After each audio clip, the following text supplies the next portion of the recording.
que eles não estejam assistindo, que essas pessoas não estejam nos assistindo nesse momento.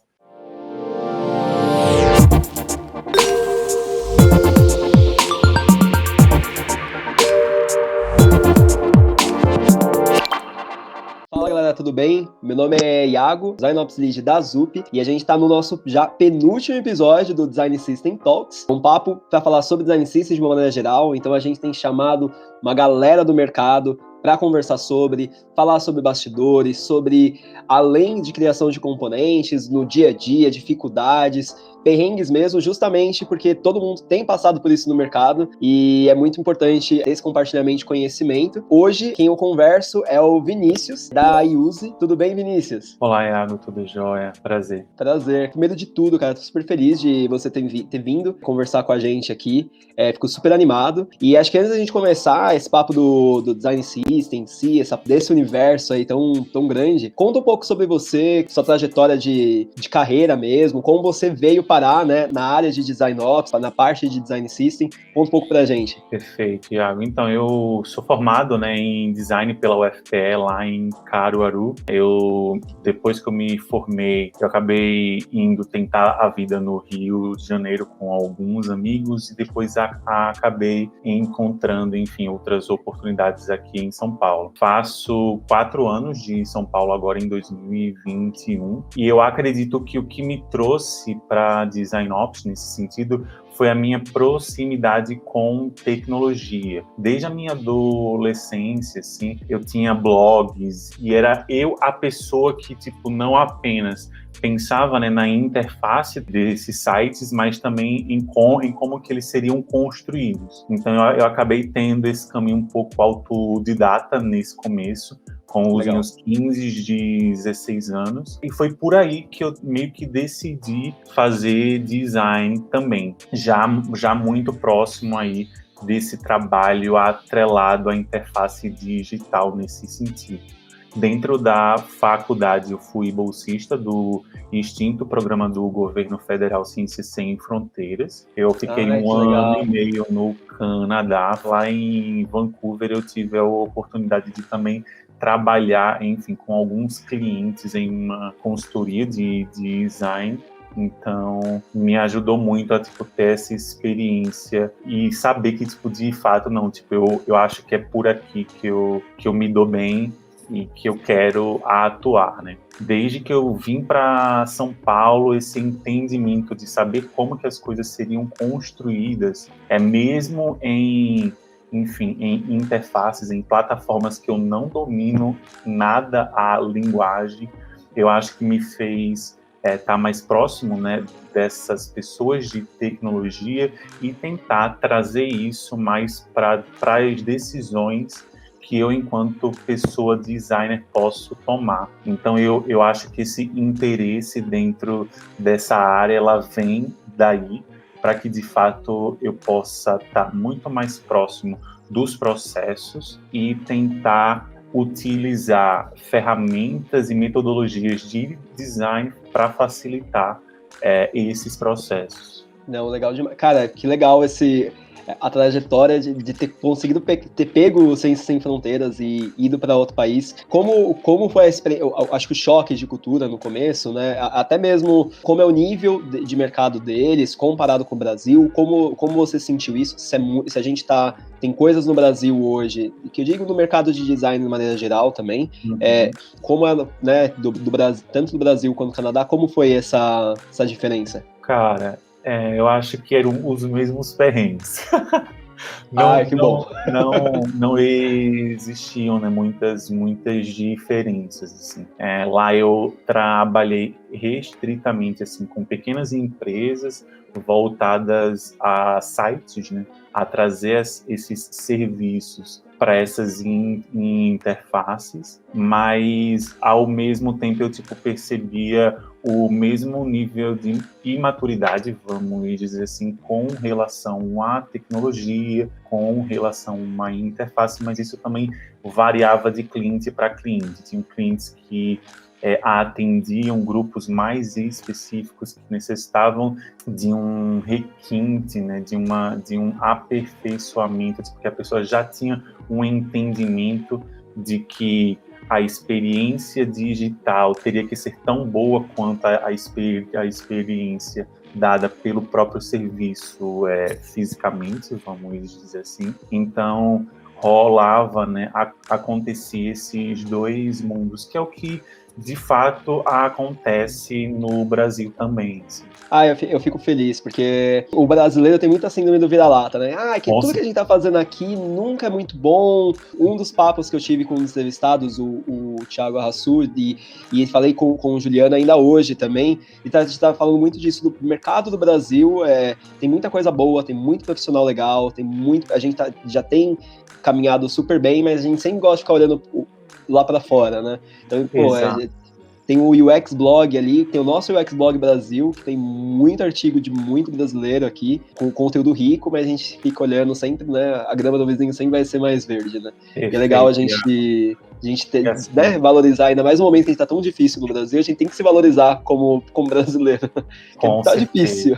Com certeza. E assim, não é também, tipo, falando mal da minha experiência universitária lá em Vancouver, mas eu sentia que meus professores da UFPE eram tão bons quanto, assim, sabe? Então, essa experiência foi também positiva para, tipo, até valorizar mais o que eu já tinha acesso lá no interior de Pernambuco. Cara, que legal. Cara, e você fez uma viagem pelo Brasil aqui, né? Você veio lá. Vale ressaltar que eu sou de Maceió, né? Eu fui para Caruaru para fazer design, para entrar na universidade. Cara, que viagem, cara. E aí, então, você foi de Maceió, foi pro interior de Pernambuco, depois Rio de Janeiro e hoje em dia São Paulo. E você vai parar em São Paulo, que dó. Eu como paulista. Ai, meu. São Paulo, acho que é a cidade mais ansiosa que existe, cara.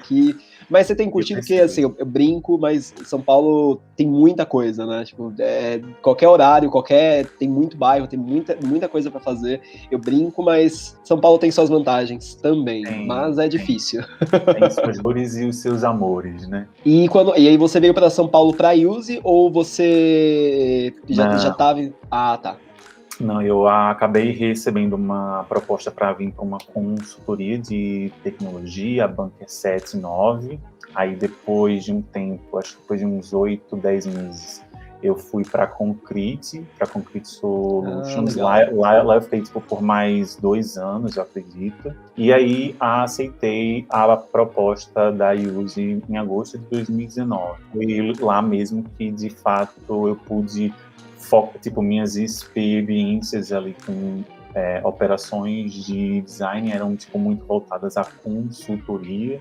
Então, eu acabava tendo alguns limites, né, voltados aos projetos em que eu era alocado, mas dentro da USE, pelo meu foco, né, nessa posição, eu acredito que eu pude não apenas, né, exercer o que eu já sabia, mas também aprender muito mais com outras pessoas, enfim, com outras áreas, para que a gente chegasse aonde a gente está hoje no quesito estrutura.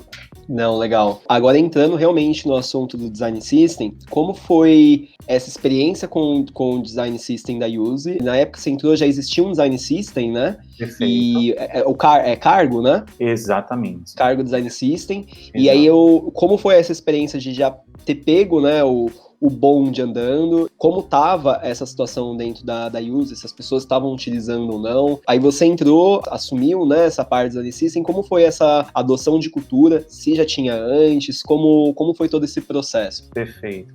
Então, quando eu cheguei lá em agosto, eu quis de fato entender, já que o produto ele já existia, foi muito importante para mim entender, não apenas, né, do time de design, mas do time de tecnologia, do time de pesquisa e do time de ilustração, o que a gente tinha, quais eram as principais dores, o que cada pessoa entendia como evolução daquele produto. Então eu pude ter noção e ciência de pontos de ação que fossem mais relevantes e mais urgentes. O cargo, né, ele nasce em 2018, se eu não me engano, lá com o Aurélio J. Ele começa, né, tipo, fazendo ali uma biblioteca ainda no Sketch, tentando, enfim, definir alguns padrões e ali próximos à tecnologia, mas ainda sem uma sinergia tão forte com as lideranças de tecnologia, por também conflitos internos dentro da USE também. E aí, quando eu entro, eu venho tentando... E aí, eu entro, né, em agosto, e um outro tech lead entra em setembro. Então, que era uma pessoa que seria meu para ali, para que a gente conseguisse evoluir essas ações nessas duas frentes, né? Então, sabendo dessas principais dores, fazendo, né, esse mapeamento do cenário que a gente tinha, a gente começou a caminhar, né, no quesito de evolução. Então foi aí que a gente testou novas ferramentas, que a gente fez a mudança do site institucional, já, enfim, prevendo melhorias não apenas de construção das páginas, né, mas na gestão desses conteúdos, para que não ficassem restritos apenas aos times de tecnologia, e como que o Design System poderia suportar essa gestão. E a partir do ano passado, né, a partir de 2020, estamos evoluindo não apenas esse produto web, mas também levando essa mesma lógica para o aplicativo. Então, tipo, como que os times de tecnologia podem, enfim, se beneficiar desses mesmos métodos, dessas mesmas ferramentas para construírem os fluxos do aplicativo de maneira mais consistente e mais rápida. Nesse meio tempo também houveram discussões do lado de tecnologia sobre como que isso seria construído do lado deles, qual a linguagem que eles iriam adotar. Até então, a linguagem, né, era muito restrita ao código nativo, tanto o Android quanto a iOS. No ano passado, a liderança, né, de tecnologia decide migrar para Flutter. Então, todos esses alinhamentos foram muito próximos também ali da minha posição enquanto Design Ops Lead, para tentar refletir isso em design também. E também foi no ano passado que a gente testou novas ferramentas, desistimos de outras ferramentas, fizemos migrações, adaptações, coisas que não deram certo, coisas que deram certo. Então foi em março e abril do ano passado que a gente migra para o Figma. Foi exatamente no começo ali da pandemia aqui no Brasil. Então, tipo, eu acredito que foi no time perfeito, porque a estrutura que a gente tinha antes com o Sketch, o Abstract, por exemplo, estava complicado não por conta das ferramentas em si, mas eu acredito que o time estava tendo uma curva de aprendizado maior do que a gente esperava. E com o Figma isso não aconteceu. E é a estrutura que a gente mantém até hoje, assim, sem nenhum tipo de restrição ou limitação, e as coisas vêm funcionando, né? Acho que eu falei muito. Cara, e não, foi incrível. E acho que vocês passaram um perrengue que acho que muita empresa acabou passando também, né? Dessa migração do Sketch pro Figma. Eu vi muita empresa tomou a decisão de migrar. A gente atuou na Caixa Seguradora. Na época a gente começou pelo Sketch, mas por uma decisão que já era uma ferramenta que eles utilizavam, só que estrategicamente teve que fazer essa virada-chave pro Figma, que aí a gente já não acompanhou mais. Mas sempre um processo árduo ali de jogar tudo pro Figma de novo, porque acaba refatorando algumas coisas, né, mas acaba sendo a melhor decisão, que hoje o Figma dá pra fazer edição de graça, né, então, e é tudo web, não precisa pagar por licença, né, como hoje no Sketch, e não tem essa restrição também se é Mac que o Windows, então isso já ajuda bastante para empresas menores, startups que não tem também muito budget, então o Figma ajudou muito para esse pessoal. E como foi essa migração pro Figma? Foi uma migração tranquila? Os designers aceitaram bem? Como foi todo esse processo? O time de design na Use naquele momento era um time bem curioso, assim, nesse sentido. Então, quando eu entro e a gente propõe, né, testar outras ferramentas, todo mundo se mostrou muito positivo e muito aberto. Vide que a estrutura passada de ter bibliotecas físicas baixadas em computadores, e aí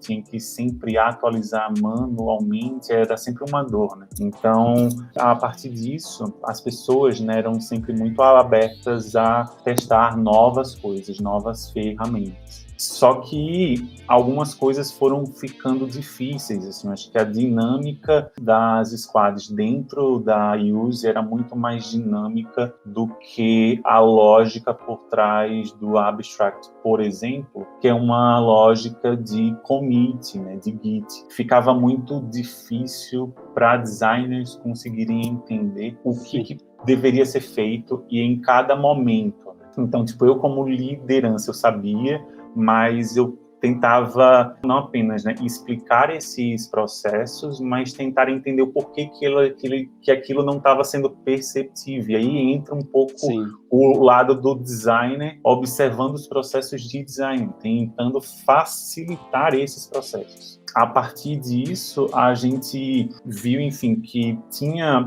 problemas, que a utilização do Abstract tinha gerado essa dor, tinha solucionado algumas dores, mas tinham criado outras, e durante uma semana a gente testou trazer toda a estrutura que a gente tinha para uma conta gratuita no Figma, para que a gente conseguisse testar, né, a ferramenta com não apenas, né, voltados à construção e à utilização desses componentes, mas a especificação desses componentes, aos protótipos. Então, a gente conseguiu validar todas as features do Figma e ver qual delas, de fato, funcionavam para a nossa necessidade, que eram essas. Especificação, construção e gerenciamento do Design System, né? E todas elas foram super bem vistas, assim, foram bem resolvidas dentro do Figma. Então, a partir daí, a gente começa, né, a solicitar a compra da ferramenta e pensar em como passar toda a estrutura que a gente já tinha, não apenas de componentes web e mobile, mas também a nossa biblioteca de ilustrações para o Figma, para que todos os times pudessem ter acesso. E aí essa migração, Iago, ela acontece de uma maneira bem controlada, assim. Que legal. Lá atrás, quando a gente fez a mudança do site institucional, a gente pega essa fatia, vamos dizer assim, da experiência como POC. Vamos validar com essa interface aqui quais processos, quais tecnologias funcionam e quais não funcionam. Com a migração do Figma foi exatamente o mesmo. Assim, a gente manteve, né, por um tempo as duas ferramentas ali, e aos poucos eu fui trazendo squads e designers para esse contexto, até para entender os gaps ali, os problemas que essa nova estrutura tinha, comparada com a anterior, mas também pensando em ter pessoas evangelistas dentro do time, para que eu apenas não fosse o ponto focal para as dúvidas, sabe? Então isso foi bastante positivo para que até fomentasse a colaboração entre as pessoas do meu time.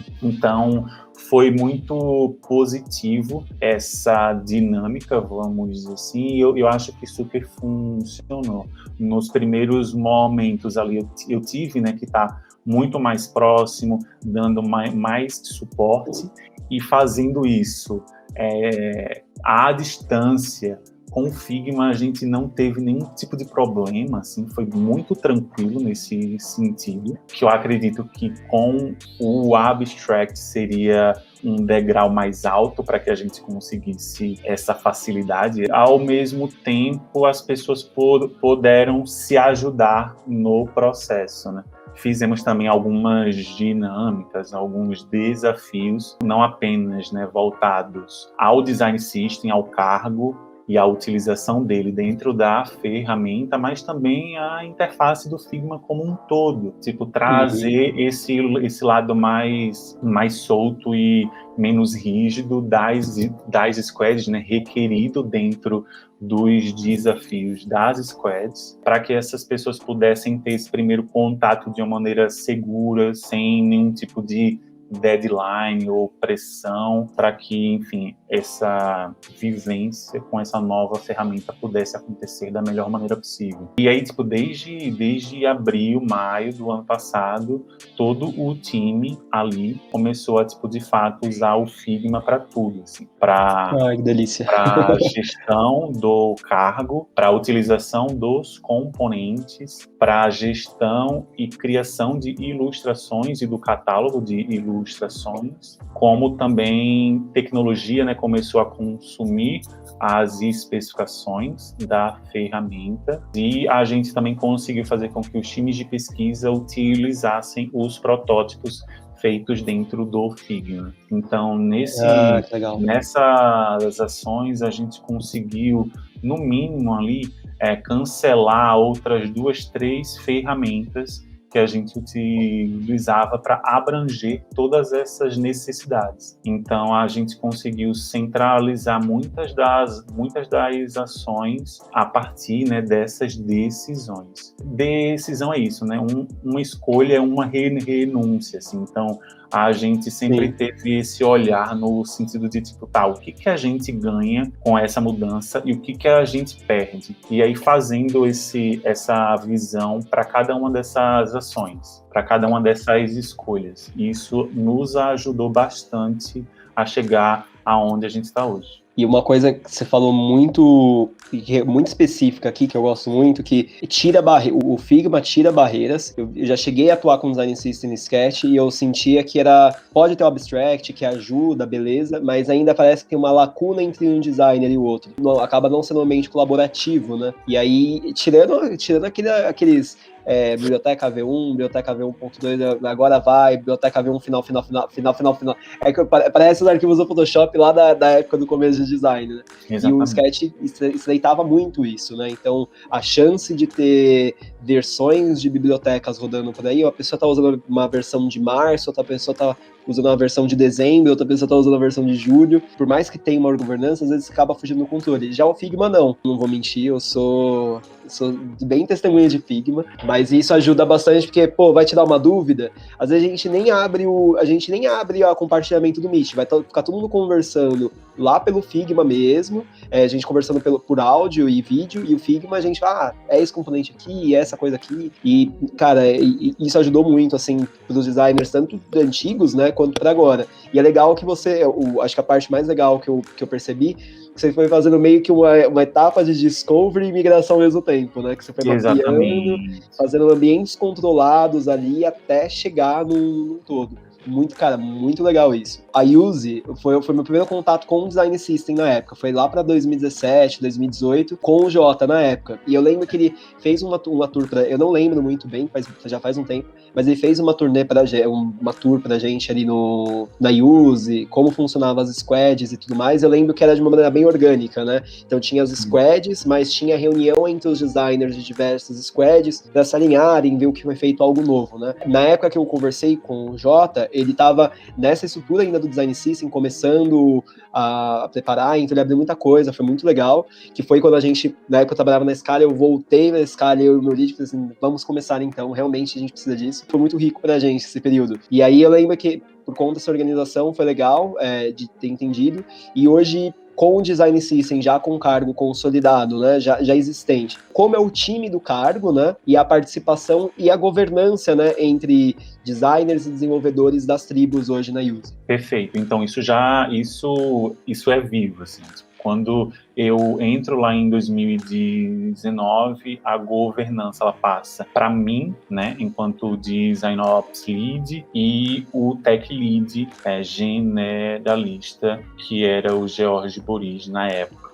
Então, a gente liderava basicamente todas essas ações. Eu, né, na parte de design, mas ele fomentando ali com tecnologia e liderando, né, essas pessoas respectivamente, tanto eu em design e ele em tecnologia. E aí as coisas começam a fluir, assim.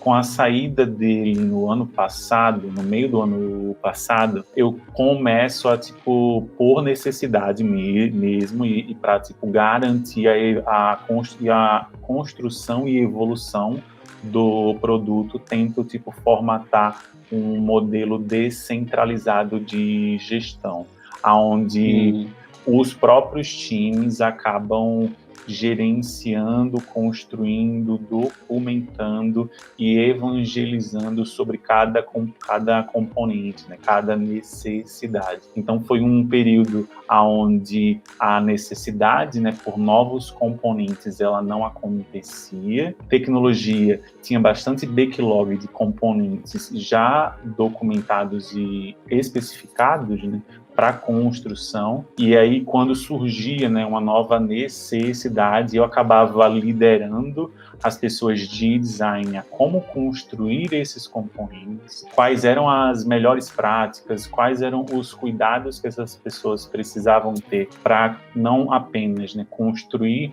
esses componentes escaláveis dentro do Figma, mas em como especificar e documentar esses componentes para que tecnologia conseguisse ter autonomia de forma assíncrona para construir esses componentes, e assim vem funcionando, né? A gente vem nesse modelo aí desde julho, agosto do ano passado, e aí vem funcionando bem, assim, não funciona da melhor maneira, eu não acredito que essa seja a melhor configuração. Eu acredito que, de fato, pessoas liderando essas ações, ou até mesmo, de fato, dependendo, claro, da estrutura e do contexto da empresa, do produto, que um squad, de fato, seja construída para dar sustentação para esse produto, mas, ao mesmo tempo, hoje, com algumas lideranças, a gente vem conseguindo estruturar e evoluir esse produto desde o meio do ano passado. Muito do que a gente vem evoluindo passa desse cenário, onde eu acabo ajudando, né, as pessoas designers do time a construir e documentar e especificar esses componentes, e tecnologia constrói esses componentes de acordo com as demandas das squads. Então, se existe algum fluxo, alguma necessidade da construção, né, de um componente, isso é considerado na hora de orçar, né, de ver o esforço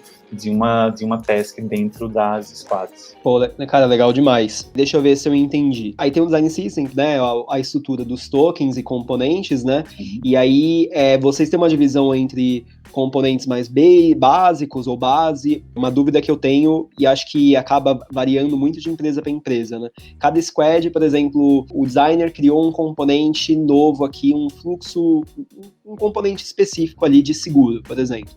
Seguro de vida. E aí esse componente aqui pode ser utilizado em outros, e aí ele utilizou algumas coisas do Design System ou não. Vocês têm esse esquema de promoção, tipo de pegar esse componente e trazer para o core.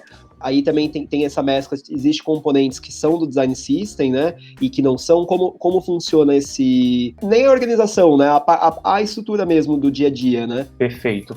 Falando de plataformas, né, de web e mobile, a gente, né, faz essa separação, vide que as necessidades para o produto e use, ela é diferente para esses dois ambientes, mas muito dos componentes a gente não acaba fazendo essa categorização de core e de squads, por conta da própria complexidade mesmo, da ausência de complexidade, vamos dizer assim, do próprio produto. Então, tem muitas coisas que a gente consegue, de fato, reutilizar, assim, o que é um ponto para o produto cargo, né, onde a gente consegue, de fato, ganhar mais autonomia e mais velocidade. De que tipo, não há tanta distinção entre fluxos de um squad X ou enfim, né, de algum serviço X para um serviço Y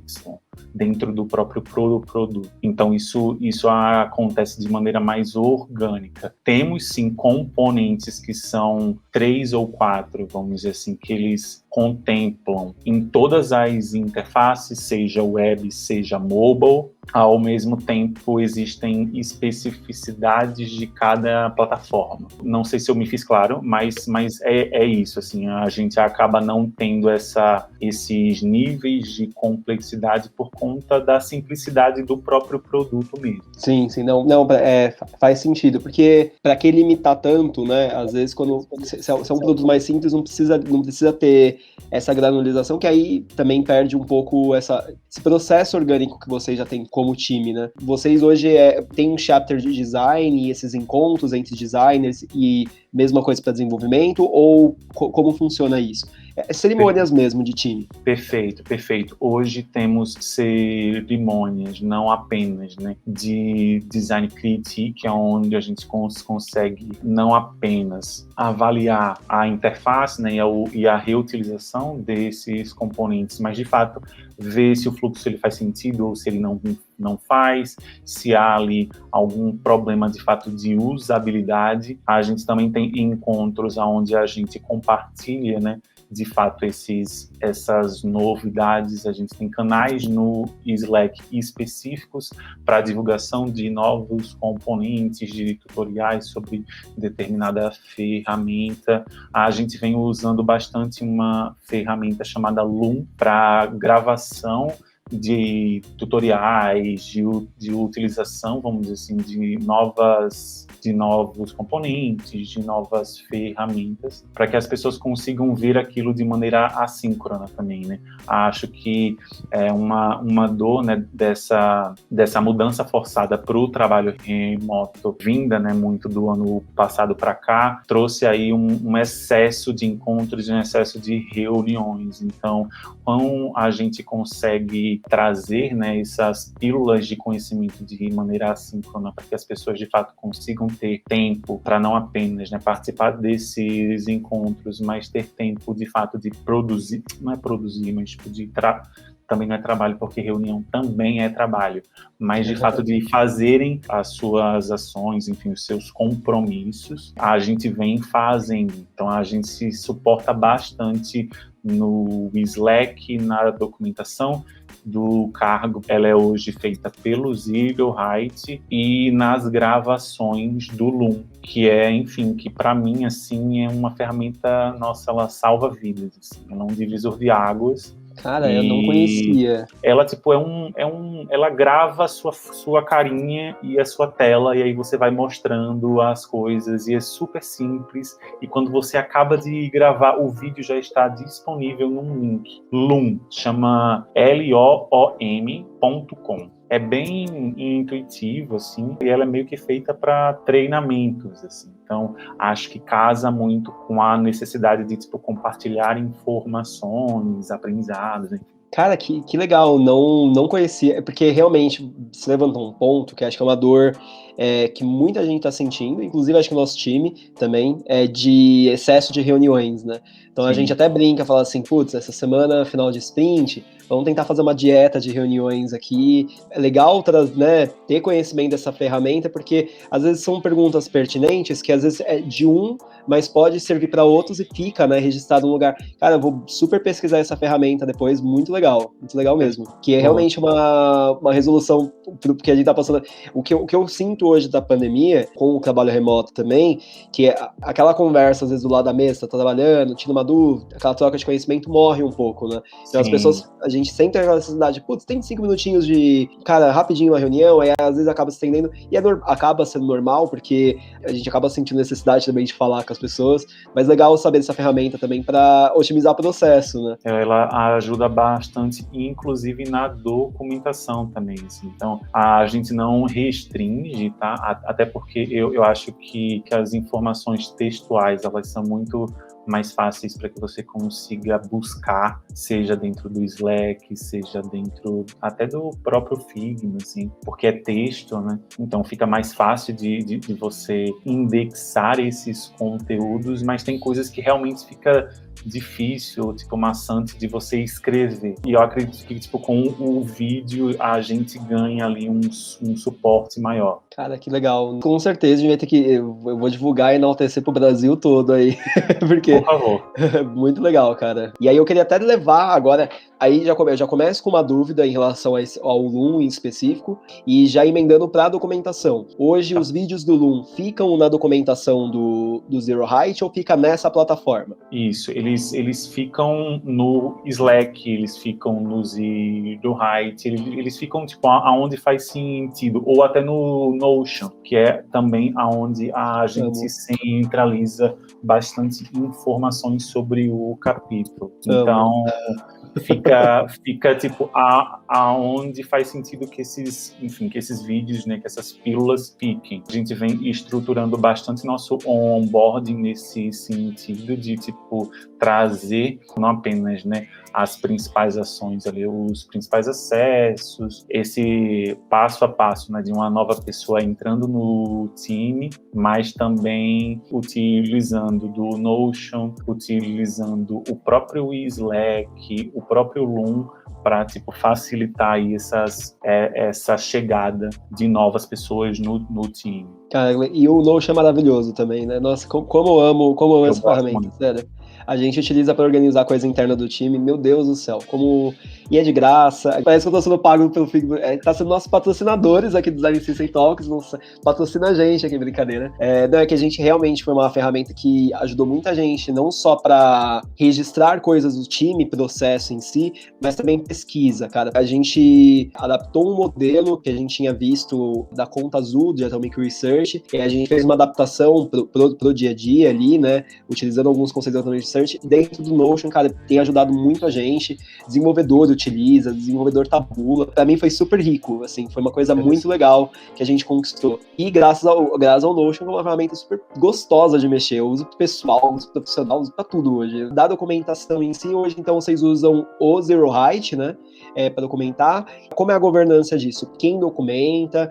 Os designers vão documentando e subindo? Como funciona isso? Isso, todas as pessoas, né, do time acabam tendo acesso. Quem constrói o componente segue um checklist para a criação dessa documentação. Então, contemplando, né, ali não apenas o uso, mas a anatomia, o que fazer, o que não fazer, a especificação, um guia básico de acessibilidade, e aí também tipo trazendo, né, já os tokens referentes aos elementos, né, aos átomos, vamos dizer assim, desses componentes, e então fica meio que isso. E aí tecnologia, né, utiliza dessa documentação para a construção dos componentes. Acaba funcionando dessa forma hoje. Cara, que legal. Acho que a parte mais legal que eu vejo, vocês chegaram num nível que é muito colaborativo. Então, todos os designers têm participação. Às vezes, dependendo do tamanho da empresa, às vezes da cultura da empresa também, é muito difícil, né, ter esse estreitamento entre várias squads e chapters. É legal, o Design System é construído em várias mãos ali, num modelo realmente descentralizado. Isso é muito, mas muito rico mesmo. Eu acho muito legal. Por conta desse compartilhamento de conhecimento, todo mundo acaba tendo o mesmo conhecimento nivelado ali. Para mim, isso é super rico mesmo. Voltando para a documentação aqui. Hoje, a parte de desenvolvimento. Vocês utilizam alguma ferramenta tipo um storybook da vida? Como funciona essa parte do desenvolvedor? Perfeito. Tanto tecnologia, né, voltado para web ou para mobile, acabam fazendo a documentação da utilização desses componentes no próprio código dos componentes em si, como comentários, né? Mas queremos, enfim, estamos com pontos de ação voltados para trazer essa documentação para fora desse código, para que a gente traga essa documentação num storybook ou num GitHub, como o aplicativo, né, ele vem sendo migrado para Flutter, a gente ainda vem debatendo como que a gente consegue trazer a documentação técnica desses componentes. Talvez o Zero Height até seja uma possibilidade, algo que a gente precisa debater e ouvir junto com tecnologia. Mas vale ressaltar, Iago, que ao mesmo tempo que a gente fala aqui que nível descentralizado de design system, eu acho que o contexto da USE ele favorece isso, tá? Somos 4 UX, somos 4 product designers, 2 pessoas alocadas em pesquisa, uma pessoa voltada a design ops lead e eu enquanto coordenador. Então, o time pequeno, eu acredito que favorece esse tipo de gestão. A mesma coisa meio que se repete assim com tecnologia. O time não é grande o bastante, assim. Não é tão grande. Tipo, ter essa quantidade mais enxuta de pessoas, eu acho que favorece esse processo de colaboração e cocriação. Não, faz total sentido. E para esse lado é positivo, porque mesmo se passar a longo prazo, o time de design começa a ficar muito grande de desenvolvimento, essa galera que já estava... Vocês já criaram um tipo de cultura que qualquer pessoa que entrar vai adotando, entende? Achei, cara, muito... Eu lembro que era bem organizadinho, assim, eu achei bem legal. Da parte de desenvolvimento, eu acho que acaba sendo uma dor muito geral de todo mundo, quando a gente encontra o cenário web, né, e o cenário mobile, que é totalmente diferente, linguagens realmente totalmente diferentes, e aí a governança acaba tendo essas dificuldades, né. Hoje, em web, quais são os frameworks que vocês utilizam? Aí mobile a gente já sabe que vocês estão fazendo essa migração para o Flutter, mas como é essa parte em web? Isso. Hoje a gente vem, de fato, trazendo tudo que a gente pode para o Reactive, que é onde a gente construiu o Design System lá no finalzinho de 2019. Muitas das coisas já estão, né, nesse framework, mas ainda tem muito legado online, tá? Então a gente vem, de fato, fazendo essa migração aos poucos, né, de acordo, enfim, com a urgência, de acordo com a necessidade. Legal. Hoje, a parte de token, né, da folha de estilo, hoje vocês conseguem fazer... Porque o Flutter, o que eu vejo do Flutter, assim, e eu não sou desenvolvedor, mas é porque o que eu vejo de desenvolvedor falando, é uma tecnologia muito específica, né, e tem muita coisa, um universo muito específico deles aqui, até nessa parte de folha de estilo, né, que aí você consegue traduzir para React, para Angular, para iOS, Android. Vocês conseguiram fazer a mesma folha de estilo para Flutter? Essa centralização ainda não. Tipo, ela é espelhada de acordo com o Figma, que é centralizada, mas eu não consigo garantir que tecnologia consuma do mesmo lugar. É espelhado de acordo com cada plataforma, com cada framework. Que é um universo totalmente diferente, são linguagens diferentes. Eu vejo que toda vez que topa entre às vezes nem pelo Flutter em si, às vezes pro próprio iOS, do próprio Android, sempre o pessoal fala, opa, e agora? Meu Deus. Iago, eu vi lá eu acho que em 2018, foi em 2019, eu não vou me recordar, mas tipo, de alguns estudos utilizando a própria API do Figma para ser esse centralizador de estilos. Você atualizava o Figma, dava uma linha de comando e atualizava nas respectivas libs, assim. Não sei se isso é possível, se isso é possível para Flutter. Eu sei que para Reactive na época era, mas enfim, já passou-se um bom tempo aí. Eu acabei focando, né, em outras necessidades, então vale a pena, enfim, deixar aberto aí para quem quiser buscar alguma ação voltada para API dentro do Figma. Eu acho que possa ser uma boa brincadeira aí. Se não me engano, parece ter um plugin hoje do Figma, que até uma das nossas entrevistadas falou que eles estão utilizando, que não é 100% redondo, mas já ajuda nessa automação para token. Eu esqueci o nome do plugin agora. É sobre isso e tá tudo bem. Mas tem um plugin hoje, puxando sardinha pro Figma de novo, acho que só de ter um código aberto ali, né, essas coisas, a parte de API, isso já ajuda bastante a gente, como o próprio time, às vezes, quando tem tempo, que quase nunca tem por causa da correria do produto, né, mas a gente tem essa liberdade de criar plugins ou automações dentro do produto, isso é muito legal. Aí, até sobre desenvolvimento, deixa eu ver se faltou alguma coisa, porque como essa parte de desenvolvimento, eu não sou desenvolvedor, eu conheço, mas, né, tem algumas perguntas específicas. Hoje, então, até pelo que eu entendi aqui, o Tech Lead é como se fosse o espelho, né, o espelho do Design Ops Lead, Sim. e ele cuida tanto do universo web quanto do universo mobile, né? Sim. Legal. Perfeito. Hoje, então, por exemplo, tem os design critiques, né? Eu acredito que a parte de design antecipa muita parte do código também. Mas Perfeito. Hoje existem cerimônias para os desenvolvedores, esse code review, um QA, algo do tipo, para essa galera? Perfeito. Não era tão frequente esses alinhamentos, né, junto aos times de tecnologia, assim, quando eu entrei. Então, os design critics já são espaços onde tecnologia, onde produtos são muito que bem-vindos para debater e refinar até pontos e ações que possam, enfim, facilitar, o termo é esse mesmo, refinar aquela solução. Então, nesse processo, né, pré-desenvolvimento, esse espaço ele e essa cultura, né, eu acho que já acontece hoje e a gente vem tentando entender, nos aproximando cada vez mais, né, do time de QAs, para como que a gente consegue validar as coisas que estão sendo construídas. Cada designer acaba tendo uma abordagem perante a squad na qual as pessoas atuam, assim. Eu tento muito estimular isso enquanto líder hoje, de verificar, né, de ter esse olhar atento à especificação, porque para mim, modéstia à parte, tem pessoas desenvolvedoras que nem a especificação olham, mas que eles não estejam assistindo, que essas pessoas não estejam nos assistindo nesse momento.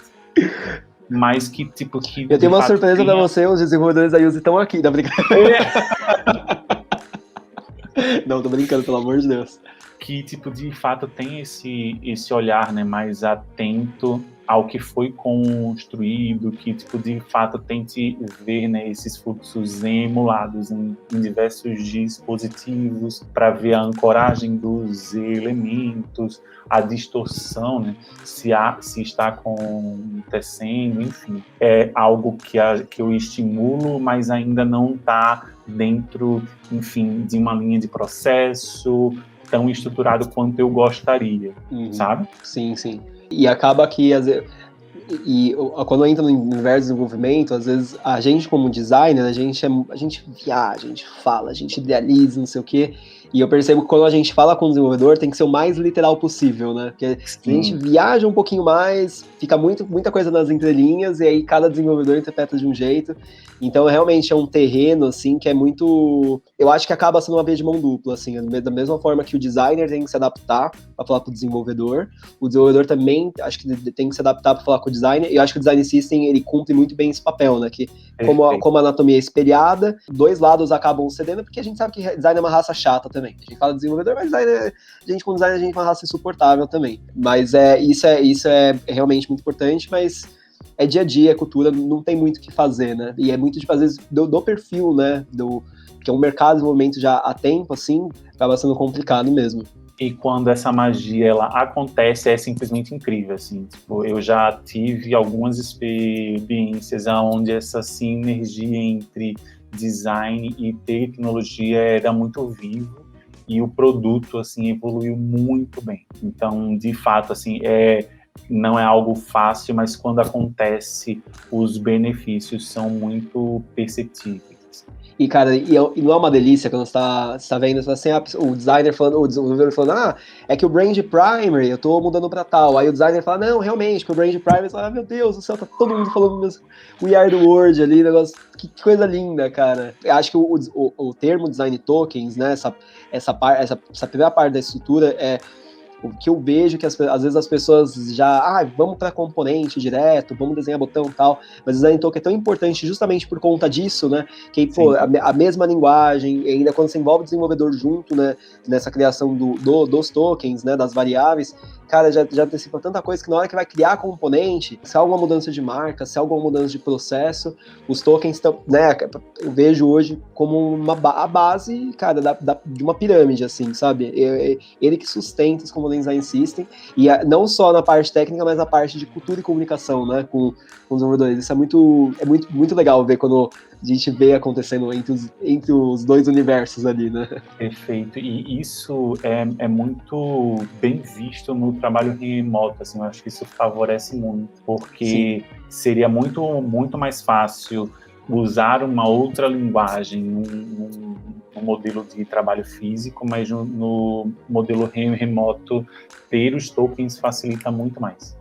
Muito, total, cara. E até mesmo o que eu vejo, até a parte do handoff também facilita. Aí já não atrela a culpar o desenvolvedor, já atrela a culpar o designer, porque o designer é uma raça chata mesmo. E na hora que ele vai passar o handoff pro desenvolvedor, passa de qualquer jeito. Passa, não. Deixa lá, cara, deixa o desenvolvedor se virar. É mais uma maneira geral mesmo de design do handoff para dev, que é muito. Às vezes o designer acredita que porque ele desenhou, aí passa para os desenvolvedores, o desenvolvedor tem que ficar vendo pixel por pixel e tal, e o design token já antecipa esse processo, né, que, pô, tem o botão, aí a gente está utilizando essas variáveis aqui, esse espaçamento aqui, e aí o desenvolvedor já facilita também esse ruído de comunicação, né, que a gente acaba resolvendo uma dor do desenvolvedor front-end também nesse quesito, né. Perfeito. Aí eu acho que uma pergunta que eu tenho também, em relação ao design system hoje, o time de ops mesmo, né? Como vocês estruturam? Vocês estruturam como, que eu digo, a parte da gestão do produto mesmo? Vocês têm, tipo, um roadmap, ou vocês estruturam por OKRs, acompanhado com os OKRs da empresa? Como funciona, né, essas etapas aqui? Até para reportar para a gerência, né, para a diretoria, como funciona isso?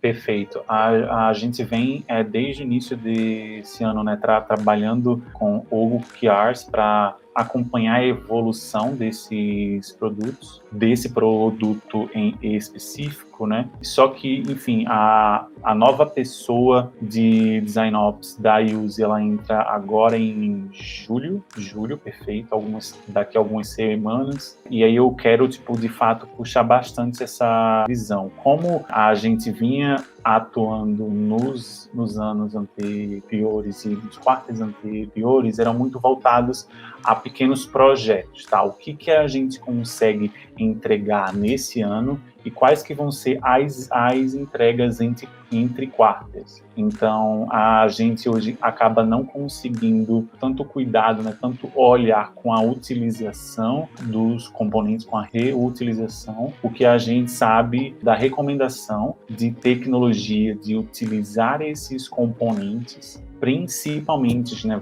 voltados para mobile, e para a web, a gente vem centralizando muitas coisas nesse gerenciador aí de conteúdo, que é o CMS, né? CMS simples. Então, todas as ações voltadas ao site, a gente vem centralizando nessas ferramentas, mas a gente ainda não consegue mensurar a evolução ou a utilização desses componentes em métricas ainda.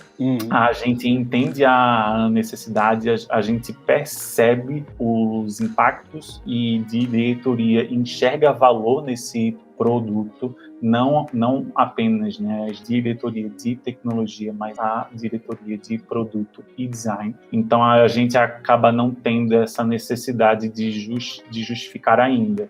Eu acredito que, como um produto, a gente precisa estar atento à utilização, à evolução, à eficácia desse produto.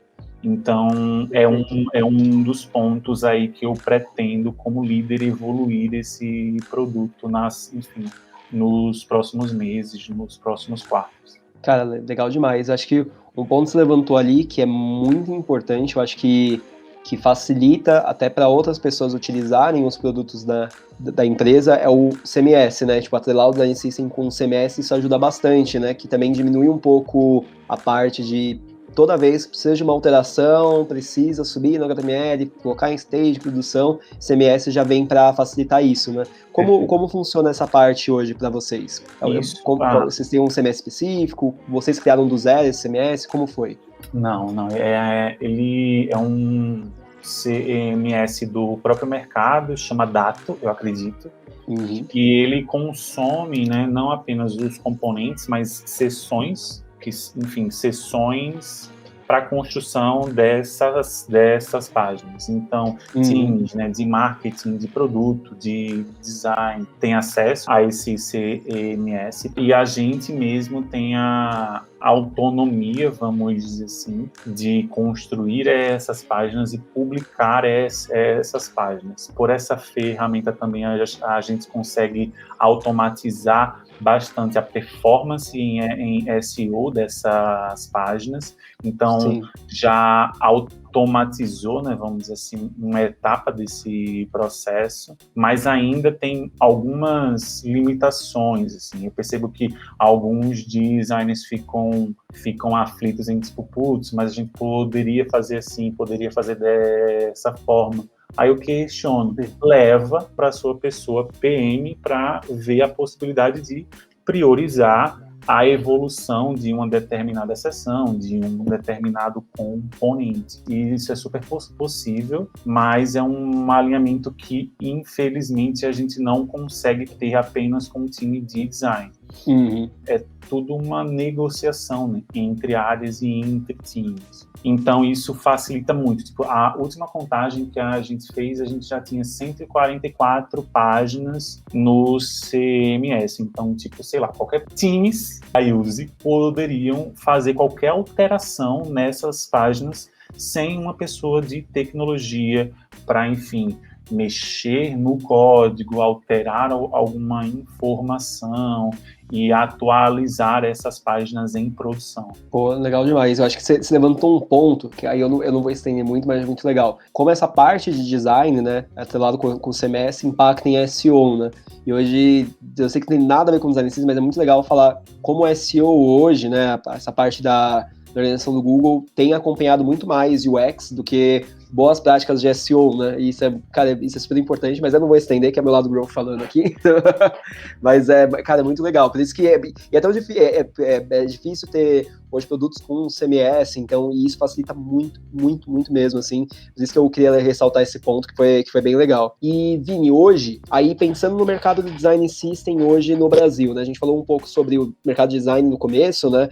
Com essa experiência lá fora, mas hoje, até pelo contato que eu vejo no LinkedIn, assim, você já é uma pessoa muito conhecida, você é uma pessoa muito influente dentro do mercado de design ops, então você tem contato com o pessoal, e hoje, pensando no mercado brasileiro de design system, né, não só nas empresas, mas a maturidade dos times de design, dos designers, desenvolvedores, time de negócio, como você vê que está hoje isso no Brasil? Em que passo está?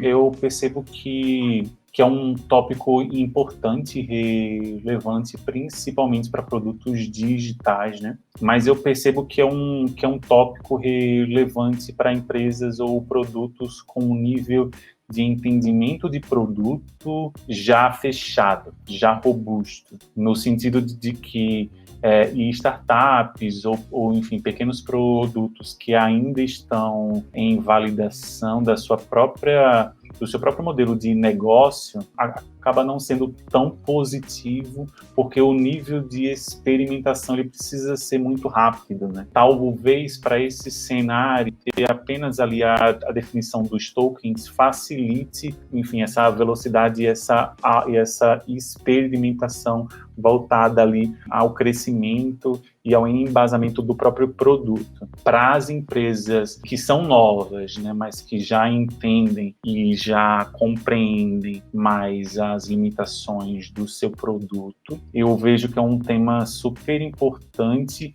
e eu vejo sim que as pessoas estão olhando com outros olhos esse tema e tipo, não apenas atrelando design system às pessoas profissionais designers, né? No sentido de fazer com que tecnologia, com que produtos já estejam próximos e já estejam alinhados desde já nas decisões. Acho que é um tópico super relevante que, sim, essas empresas já estão atentas e já estão correndo atrás aí do prejuízo, nesse sentido. Para as empresas tradicionais, eu percebo que há essa percepção do benefício, mas também há o impacto no legado, né? Em como que vai haver aí essa transição entre sistemas, entre plataformas e, consequentemente,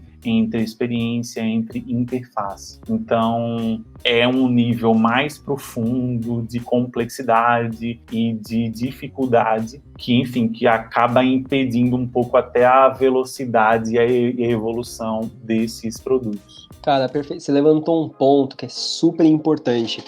Hoje, Design System, até num dos papos que a gente teve, Design System é uma buzzword, né? Hoje, tudo Design System virou uma buzzword, todo mundo gera essa necessidade. Nossa, a gente precisa ter um Design System na empresa. Você levantou um ponto super importante, que às vezes tem empresa que ainda está num nível de negócio, de produto, muito de validação, né, de construção, que não faz sentido ter um Design System ali. A gente ter, né, os designers ter essa percepção, os desenvolvedores, quem for cuidar do Design System, né, ter essa percepção de, beleza, não tem como ter um Design System, mas o que eu posso colocar? Como você falou, então a gente já começar uma gestão de tokens aqui, e aí conforme vai evoluindo o produto, vai evoluindo para um possível Design System ou não também.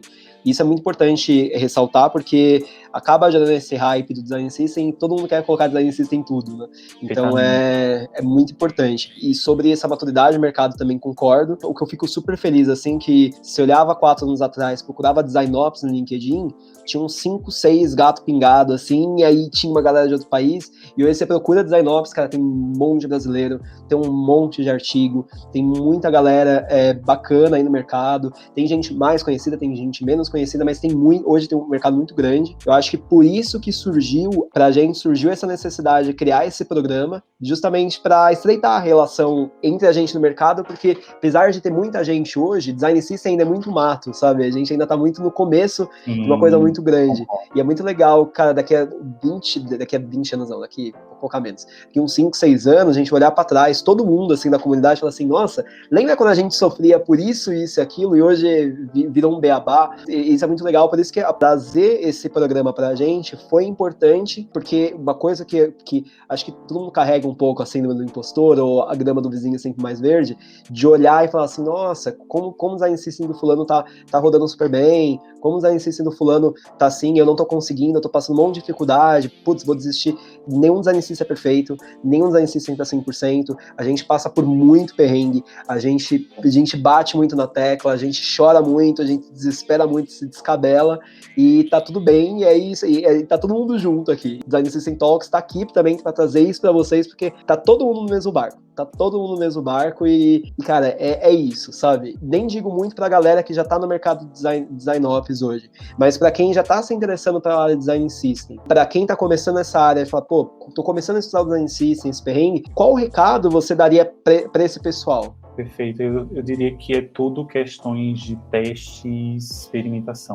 Tipo, não acredite que há receita de bolo, no sentido de que o que funciona para produto X não vai funcionar para o seu produto, muito provavelmente. Então, tenta entender, né, as limitações, os objetivos, não apenas, né, de design, de tecnologia, mas de produto a curto, médio e longo prazo, para que esse produto, né, que vai ser o Design System, dê suporte ao produto hoje e à evolução desse produto mais para frente, né? Então, é isso, vá com a mentalidade de testar e experimentar e colher, enfim, os feedbacks para a evolução desse produto. É gestão de produto, basicamente.